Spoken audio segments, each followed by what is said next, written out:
All right, here we go. Just thought I'd give another little update video today on our 42 Lincoln Continental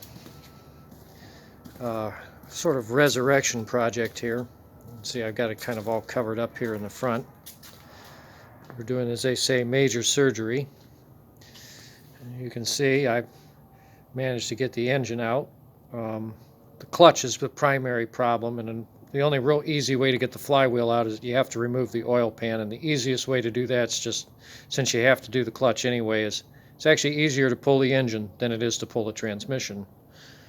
Took me about 4.5 hours to take it apart and pop it out of there, which really isn't too bad. Probably took me about 10.5 hours to get the rear end and the transmission and all the linkage and all the things that go along with that from underneath the car and out from the inside of the car, because you have to take the interior out and the floor panel comes out. So it's just easier to pop the engine, and I think I have some issues going on in the transmission I want to look at while it's still connected to the rear end. At least maybe isolate it down to hopefully only in the rear end and not in the transmission. But that'll be another video I'll put out for another day. But anyway, you can see it looks kind of empty in there now. But you can see I've also got some other issues, and we had some engine smoking. And not engine blowing oil smoke out the tailpipe so much as it was blowing it out of the breather. And if you look down in here, and it's going to be kind of, it actually looks worse in person than this does on camera.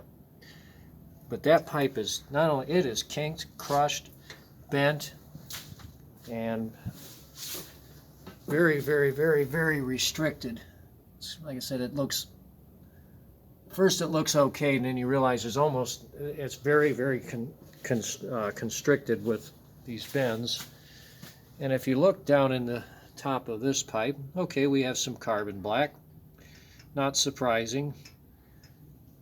But this one here, it's got a lot of carbon black buildup in it, a lot more because it's been restricted, and I think that was actually causing serious amount of possibly some back pressure, holding the exhaust back like that can actually damage the valves. It can damage your rings, and if it carboned it up pretty good in there, I'm going to have to probably re-ring it.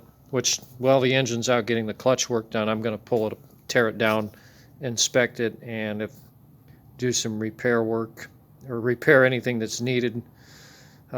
Basically, anything from a light overhaul to a full house job. Just depends on what I see when I get into it, and that'll be I'll be posting a video on the progress with that.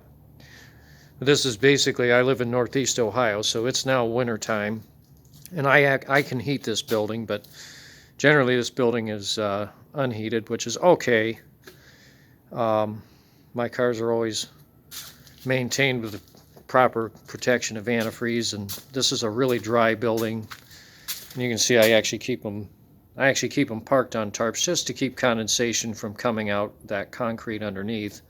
And it adds a little layer of insulation underneath the car. Plus it protects the nice floor from old cars that leak fluids everywhere, because all of mine leak something somewhere, as old as they are. Of course, none of my cars are really restored, so. But anyhow, I'll pop this door open here. As you can see, it's going to be kind of hard to see in there because it's not very bright in there. But you can see to get the transmission out, you have to have the front seat out. And I've got the underseat heaters, that's what those boxes are, covering them up to keep them protected from getting damaged. Most people would probably, oh yeah, you don't have to do that. Oh yeah, you do. You don't want to punch one of those little heater cores or damage one of your blower motors. And of course, this is the center section of the floor there. That comes back all the way back to about there, and that all comes out. But anyhow, this is just a short video with somewhat of, as they say, an update.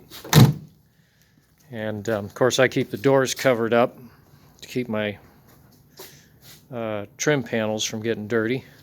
while I'm getting in and out of there.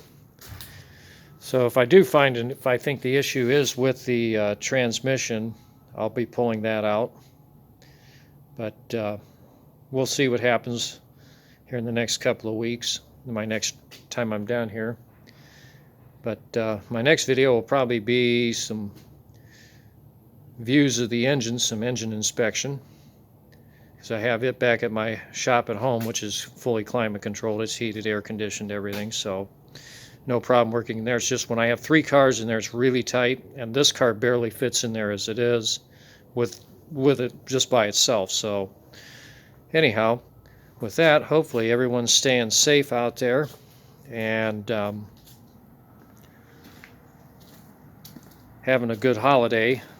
Posting this probably about 2 weeks before the Christmas holiday season, so if I don't get it up, another video up between now and then, happy holidays everybody, and stay safe. Have a great day. Thanks.